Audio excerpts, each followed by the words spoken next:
Hi hello friends, എല്ലാവർക്കും നമ്മുടെ Sumi Mufas tasty കിച്ചണിലേക്ക് സ്വാഗതം. അപ്പൊ നമ്മുടെ നാളെയും അതിനെ തുടർന്ന് നാളെയും മറ്റന്നാളും ഒക്കെ ആയിട്ട് വരാനിരിക്കുന്ന നമ്മുടെ സാന്ത്വനം 2ന്റെ പുതിയ കുറച്ച് വിശേഷങ്ങളൊക്കെ കേട്ടാലോ? എല്ലാവരും ഹാപ്പി ആയിട്ട് ഇരിക്കണമെന്ന് കരുതുന്നു. അപ്പൊ നമ്മുടെ വീഡിയോസ് ഒക്കെ നിങ്ങൾ കാണുന്നതിനോടൊപ്പം തന്നെ ഒന്ന് ലൈക്ക് അടിക്കാനും അതുപോലെ തന്നെ നമ്മുടെ ചാനൽ ആദ്യമായിട്ടാണ് കാണുന്നതെങ്കിൽ ഒന്ന് സബ്സ്ക്രൈബ് ചെയ്യാനായിട്ട് ആരും മറക്കരുത്. അപ്പൊ നമുക്ക് നാളത്തെയും മറ്റന്നത്തെ ഒക്കെ വീഡിയോയിലോട്ട് പോകാട്ടോ. അങ്ങനെ നമ്മുടെ മിത്രയും ആര്യനും കൂടെ പോലീസ് സ്റ്റേഷനിൽ നിന്ന് ഇറങ്ങിയിട്ട് ആ ഗോൾഡ് എല്ലാം കൊണ്ടുവന്ന് നമ്മുടെ മിത്രയുടെ അടുത്ത് ആര്യം പറയുന്നുണ്ട്, ഇത് നമുക്ക് ഒരിക്കലും അവകാശപ്പെട്ടതല്ല മിത്രേ, നീ അത് കൊണ്ടുവന്ന് അച്ഛന്റെയും അമ്മയുടെയും കയ്യിൽ കൊടുക്കണമെന്ന്. പക്ഷെ മിത്രയ്ക്ക് അത് അത്ര അങ്ങോട്ട് ഒരു ഇതില്ലായിരുന്നു. കാരണം എന്ന് വെച്ചാല് ഇതെനിക്ക് സ്വന്തമായിട്ട് എന്റെ അച്ഛനും അമ്മയും തന്നിക്കുന്ന സാധനമാണ്, അപ്പൊ ഞാൻ ഇനി അത് തിരിച്ചു കൊണ്ടുവന്ന് കൊടുക്കേണ്ട കാര്യം ഇല്ല എന്നുള്ളത് തന്നെ മിത്ര തീരുമാനിക്കണം. അങ്ങനെ ആര്യൻ അറിയാണ്ട് മിത്ര അതിന് ചില കാര്യങ്ങളൊക്കെ തീരുമാനിക്കണം. അതായത് ആര്യന് വേണ്ടിയിട്ട് ഒരു ട്രാവൽ ഏജൻസി തുടങ്ങണമെന്നും അതിന് വേണ്ടിയിട്ട് ഇതിൽ നിന്ന് കുറച്ച് ഗോൾഡ് എടുത്ത് പണയം വെച്ചിട്ട് ഒരു 10 ലക്ഷം രൂപ തയ്യാറാകാം. എന്നിട്ട് ആ പൈസ കൊണ്ട് ആര്യന് നമ്മുടെ മീനു ചേച്ചി ലോണായിട്ട് PF നിന്ന് എടുക്കുന്നതാണെന്നുള്ള രീതിയിൽ മീനു ചേച്ചീനെ കൊണ്ട് കൊടുക്കണം എന്ന് തീരുമാനിച്ച് ആ പൈസ കൊണ്ടുവന്ന് കൊടുക്കാനായിട്ടൊക്കെ ഉള്ള പ്ലാനിങ് ആയിരുന്നു. അപ്പൊ മീനുവിന് കുറച്ച് ജോലി തിരക്കുള്ളത് കൊണ്ട് മിത്ര ഒറ്റയ്ക്കാണ് ഒരു ഫൈനാൻസ് കമ്പനിയിലോട്ട് ഇത് ഗോൾഡ് പണയം വെക്കാനായിട്ട് പോവാണ്. അങ്ങനെ അവിടെ ചെന്ന് കഴിഞ്ഞപ്പോഴത്തേക്കും നമ്മുടെ ആ ഗോൾഡ് പണയം വെക്കുന്ന സ്ഥലത്തെ ആളും നമ്മുടെ അച്യുതനും തമ്മിൽ എന്തോ ഒരു റിലേഷൻ ഉണ്ട്. അവരൊരു പുതിയ ഒരു ഒരുമിച്ചുള്ള ഒരു ബിസിനസ്സും കാര്യങ്ങളൊക്കെ ആരംഭിക്കണം. അപ്പൊ നമ്മുടെ മിത്ര അവിടെ ചെന്നു അവിടുത്തെ സ്റ്റാഫുമായിട്ട് ഗോൾഡ് പണയം വെക്കുന്നതിനെ കുറിച്ച്, എനിക്കൊരു 10 ലക്ഷം രൂപയുടെ 10 ലക്ഷം രൂപയുടെ പണം ആവശ്യമുണ്ട്, അപ്പൊ ഒരു 20-25 പവനോളം ഗോൾഡ് പണയം വെക്കാൻ തരാം, അപ്പൊ എനിക്ക് അത്യാവശ്യമാണെന്ന് പറയാം. അങ്ങനെ അവരത് മേടിച്ചകത്ത് കൊണ്ടുപോകും. പോയി കഴിയുമ്പോഴത്തേക്കാണ് അച്യുതൻ നമ്മുടെ മിത്രേനെ കാണുന്നത്. പക്ഷെ മിത്ര അച്യുതനെ കാണുന്നില്ല. അങ്ങനെ അച്യുതൻ അവിടെ ഒരു കളി കളിക്കുകയാണ്. അതായത് ആ ഗോൾഡ് അവിടുത്തെ ഫൈനാൻസ് മാനേജറെ കൊണ്ട് മിത്രയുടെ കയ്യിൽ നിന്ന് മേടിപ്പിച്ചെടുത്തിട്ട് ഇപ്പോ തരാനായിട്ട് ഫണ്ടില്ല, വൈകിട്ടാവുമ്പോ എന്തായാലും മേഡത്തിന് തരാം എന്ന് പറഞ്ഞ് മിത്രയെ വിടാൻ പറയാണ്. അച്യുതന് പല പദ്ധതികൾ ആസൂത്രണം ചെയ്യാൻ വേണ്ടിയിട്ടാണ്. അങ്ങനെ നമ്മുടെ മിത്രേനെ അവിടുത്തെ സ്റ്റാഫും മാനേജറും കൂടെ പറഞ്ഞ് മനസ്സിലാക്കണം, മാഡം ഗോൾഡ് ഞങ്ങൾ ഇത് അയക്കിപ്പോയി, അപ്പൊ മാഡം എന്തായാലും വൈകിട്ട് വന്നോളൂ. അപ്പം പറയും, നിങ്ങളെ ഞാൻ എങ്ങനെ വിശ്വസിക്കുക, എന്റെ കയ്യിൽ നിന്ന് ഗോൾഡ് കൈപ്പറ്റിയിട്ടുണ്ടെന്ന്. അങ്ങനെ മനസ്സോടുകൂടി മിത്ര ആ ഗോൾഡ് അവിടെ കൈപ്പറ്റിയിട്ടുണ്ടെന്ന് എഴുതി കൊടുത്ത ഒരു ചീട്ട് കൊണ്ട് അവിടെ നിന്ന് ഇറങ്ങുകയാണ്. അപ്പൊ ഈ കാര്യങ്ങളെല്ലാം മീനാക്ഷിയുടെ അടുത്ത് പറയാനുള്ള സമയം പോലും കിട്ടിയില്ല. ആ സമയം തന്നെ നമ്മുടെ അച്യുതൻ, അതായത് ഇനി നാളെ വരുന്ന സീനും കാര്യങ്ങളാണ് കേട്ടോ. അതായത് നമ്മുടെ അച്യുതൻ ഈ ഗോൾഡ് അവിടുത്തെ ഫൈനാൻസ് മാനേജറുമായിട്ട് സംസാരിച്ചിട്ട്, ഇത് എന്റെ ഏട്ടൻ അനന്തൻ അവകാശപ്പെട്ടതാണ്, എവൾ അവിടെ നിന്ന് അടിച്ചു മാറ്റിക്കൊണ്ട് വന്ന് മോളാണ് കണ്ട ഒരുത്തന്റെ കൂടെ ഇറങ്ങിപ്പോയി കുടുംബത്തിന് ചീത്ത പേരുണ്ടാക്കി വെച്ചിട്ട് അവൾ ഇപ്പൊ ആ സ്വർണമായിട്ട് വന്നിക്കുന്നു, അവളെ കയ്യിലില്ല, സ്വർണം ആരോ കട്ടോണ്ട് പോയി എന്നൊക്കെയായിരുന്നു പറഞ്ഞുകൊണ്ടിരുന്നത്. എന്തായാലും ഇത് ഞാൻ അനന്തേട്ടനെ അറിയിച്ചിട്ട് വേറെ കാര്യമുള്ളൂ എന്നും പറഞ്ഞിട്ട് പോവാണ്. പക്ഷെ ആ ഫൈനാൻസ് മാനേജർ പറഞ്ഞു, സാറേ ഇത് നമ്മുടെ ഫൈനാൻസിന് തന്നെ അതൊരു ഇതായിട്ടുള്ള കേസാണ്, അപ്പൊ എടോ തനിക്ക് കുഴപ്പമൊന്നും വരാണ്ട് ഞാൻ നോക്കിക്കോളാം എന്നൊക്കെ പറഞ്ഞിട്ട് അച്യുതൻ അവിടെ നിന്ന് ആ ഗോൾഡും കൊണ്ട് പോവുകയാണ്. നേരെ കൃഷ്ണമംഗലത്ത് ചെല്ലുകയാണ്. എന്നിട്ട് അനന്തനെയും നന്ദിനിയും അതുപോലെ രാജശ്രീയും ഇന്ദിരാമേനെയും ഒക്കെ വിളിക്കണം, ധർമ്മനും ഒക്കെ ഉണ്ട്. ഇവരെല്ലാവരും കൂടെ വിളിച്ചു കൂട്ടി വന്നേ, നിങ്ങൾ എല്ലാവരും വന്ന് ഇന്ന് ഞാൻ കള്ളി വെളിച്ചത്താക്കി തരാം എന്ന് പറഞ്ഞുകൊണ്ട് നേരെ ദേവമംഗലത്തോട്ട് പോകണം. അപ്പം അനന്തൻ ചോദിക്കുന്നുണ്ട്, എടാ നീ എന്തിനാടാ ദേവമംഗലത്തിലോട്ട് പോണത്, അത് വാ ഏട്ടാ ഞാൻ കാര്യങ്ങൾ പറയട്ടെ എന്ന് പറഞ്ഞു. അപ്പോഴേക്ക് ഗോമതിയെ വിളിക്കും. ഗോമതി ഇറങ്ങി ചെന്നു. അപ്പൊ എവിടെയടി നിന്റെ സത്യസന്ധനും നീതിമാനുമായ നിന്റെ ബാലൻ, ഗോമതി സ്റ്റോറിന്റെ മുതലാളി ബാലൻ? ദേ ഏട്ടനാണെങ്കിലും ശരി, ആരാണെങ്കിലും ശരി, എന്റെ ബാലേട്ടനെ കുറ്റം പറയാനായിട്ട് ഈ പടി ചവിട്ടണ്ടെന്ന് പറയും കേട്ടോ ഗോമതി. അങ്ങനെ എല്ലാരെയും വിളിച്ച് വരുത്തുകയാണ്. അപ്പോഴേക്കും ഗോമതി അച്യുതന്റെ ഈ ബഹളവും ഈ ഒരു എടുത്തുകാട്ടവും കാണുമ്പോഴത്തേക്ക് ഗോമതി പറയും, എന്താണ് കാര്യം പറയാനുള്ളതെന്ന് വെച്ചാൽ അച്യുതൻ പറഞ്ഞാൽ മതി എന്ന് പറയാം. അതെ, നിന്റെ കെട്ടിയോൻ ബാലന്റെ കൂടെ പറയേണ്ട കാര്യമാണെന്ന് പറയാം. അവസാനം ഗതി കെട്ട് നമ്മുടെ ഗോമതി ബാലനെ കടയിൽ നിന്ന് വിളിച്ചു വരുത്തുകയാണ്. അപ്പോഴേക്കും ഗോമതി ആനന്ദിനെ ആകാശിനെ ഒക്കെ വിളിക്കുന്നത്, ആര്യൻ അവിടെ ഉണ്ടായിരുന്നു. അപ്പൊ അവരൊക്കെ എത്തിക്കഴിഞ്ഞ ശേഷം നമ്മുടെ അച്യുതൻ പറയും, എടോ എന്റെ ഏട്ടൻ സമ്പാദിച്ച സ്വർണം സ്വർണം മിത്രയുടെ കയ്യിലില്ല എന്നല്ലേ ഇടോ താനൊക്കെ കള്ളം പറഞ്ഞത്. എന്നിട്ട് ആ സ്വർണം കൊണ്ട് ഇന്ന് അവള് പണയം വെക്കാൻ വന്നപ്പോ അവളെ കയ്യോടെ ഞാൻ പൊക്കിയെന്ന് പറയണു. ഇത് കേട്ടതും മിത്ര അങ്ങ് അന്താളിക്കാണ്. എന്റെ പൊന്നോ, ഇത് ഒളിച്ചും പാത്തും ചെയ്ത ഈ ഒരു കാര്യം ഇതിങ്ങനെ ലീക്ക് ഔട്ട് ആയോ എന്നുള്ളത്. അപ്പോഴേക്കും മീനാക്ഷി പതുക്കെ മിത്രേനെ നോക്കിയാണ്. എന്തുവാ മിത്ര ഇതൊക്കെ? അപ്പൊ മിത്രയ്ക്കാണെങ്കിൽ ഭയങ്കര ടെൻഷനായി.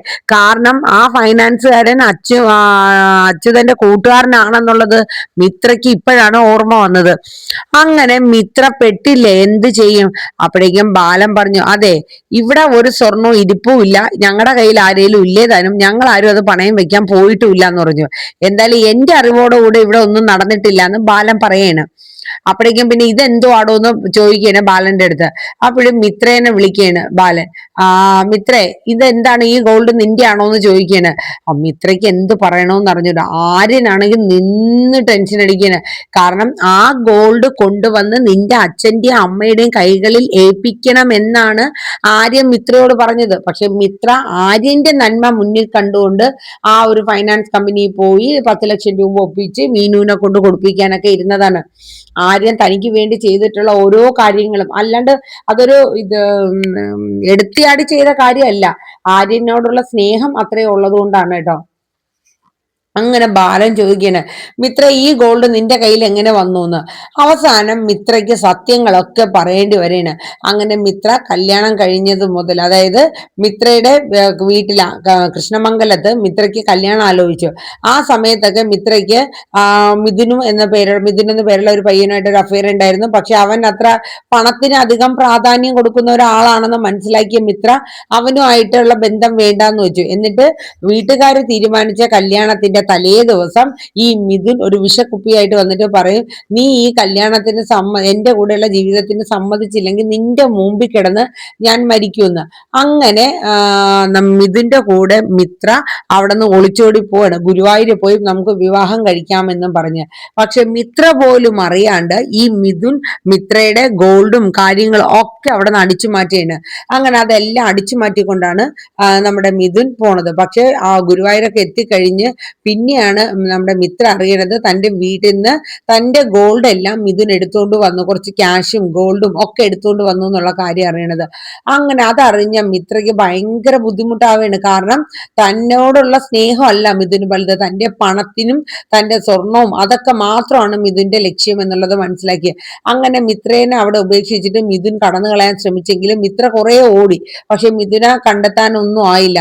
അവസാനം എന്ത് ചെയ്യണമെന്ന് അറിയാണ്ടിരുന്ന മിത്ര അവിടത്തെ ഒരു കുളത്തിൽ എന്തോ ചാടി, അമ്പലക്കുളമോ അങ്ങനെ എങ്ങാണ്ടാണ്, അവിടെ എങ്ങോട്ടോ ചാടി ആത്മഹത്യ ചെയ്യുന്ന സമയത്ത് ആര്യൻ തന്നെ രക്ഷിച്ചു എന്ന് പറയാണ്. ഇത് കേട്ടപ്പോ നമ്മുടെ ഗോമതിക്കും മീനുവിനും ടെൻഷനായി. കാരണം അന്നത്തെ ആ കഥയിൽ അവര് രണ്ടുപേരും ഉണ്ട്.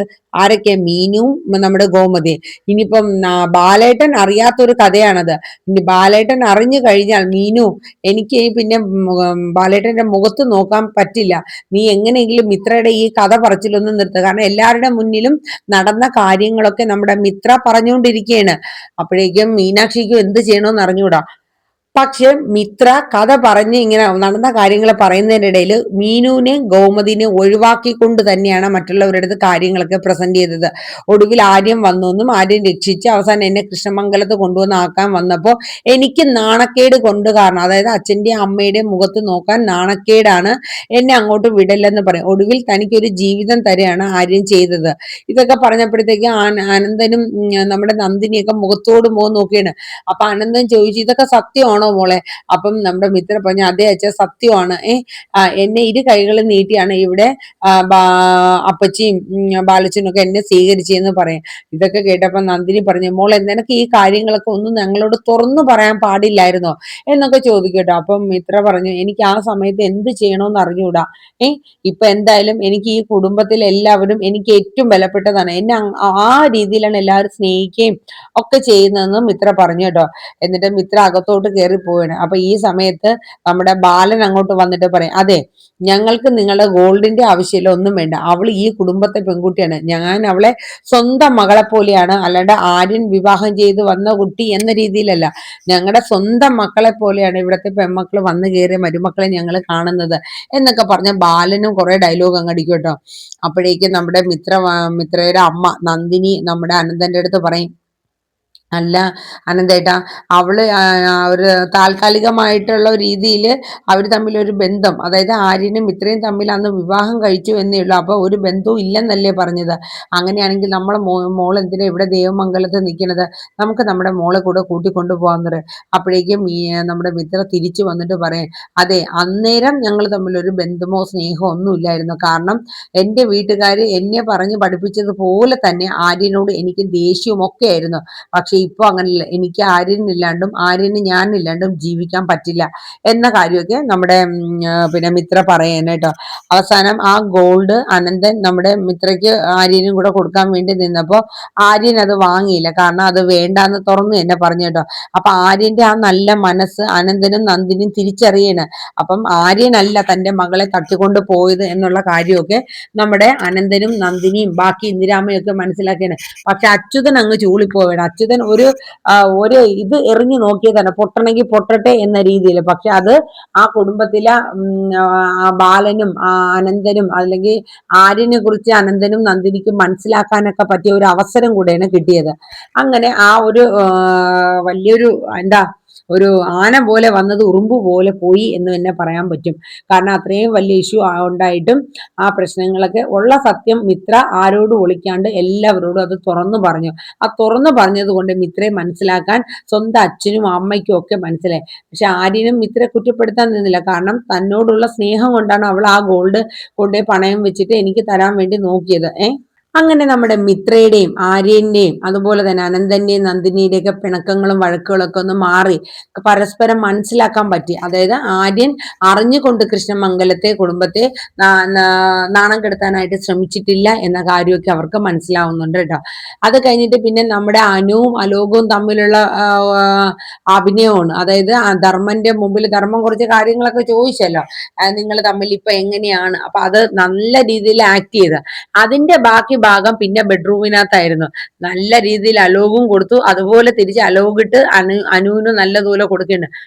അവള് കണ്ടില്ലേ മറ്റുള്ളവരെ മുമ്പിൽ ഒരു മാതൃകാ ദമ്പതി കാണിക്കില്ലേ, ഇതുപോലെ മേലാൽ എന്നെ ചട്ടം കിട്ടരുതെന്ന് പറഞ്ഞ അലോക് നമ്മുടെ അനുവിനെ പേടിപ്പിക്കുന്ന സീനും കാര്യങ്ങളൊക്കെ ഉണ്ട് കേട്ടോ. പിന്നെ നമ്മുടെ ഇന്ദിരാമ ധർമ്മന്റെ പുറകെ നടക്കുന്നുണ്ട്, കാരണം നമ്മുടെ ഗോമതിക്ക് ഒരുപാട് സങ്കടം ഉണ്ടടാ, നീ അവളോട് മുഖം തിരിച്ച് നടക്കല്ലേ എന്നൊക്കെ പറഞ്ഞ് നമ്മുടെ ഇന്ദിരാമ പുറകെ നടക്കുകയാണ് നമ്മുടെ ധർമ്മന്റെ. അപ്പൊ ഏകദേശം 2 ദിവസം വരുന്ന സീനും കാര്യങ്ങളും ഇതൊക്കെ തന്നെയാണ് നമ്മുടെ സാന്ത്വനം 2-ല്. എല്ലാവരും നമ്മുടെ വീഡിയോസ് ഒക്കെ ഒന്ന് കേൾക്കുക, അതോടൊപ്പം തന്നെ എല്ലാവരും നമ്മുടെ വീഡിയോ സ്കിപ്പ് അടിക്കാണ്ട് കണ്ട് ലൈക്കും കമന്റും തരാം. എല്ലാവർക്കും നല്ലൊരു ശുഭരാത്രി പറഞ്ഞുകൊണ്ട് നിർത്തുന്നു. Tata, bye bye, take care, thank you.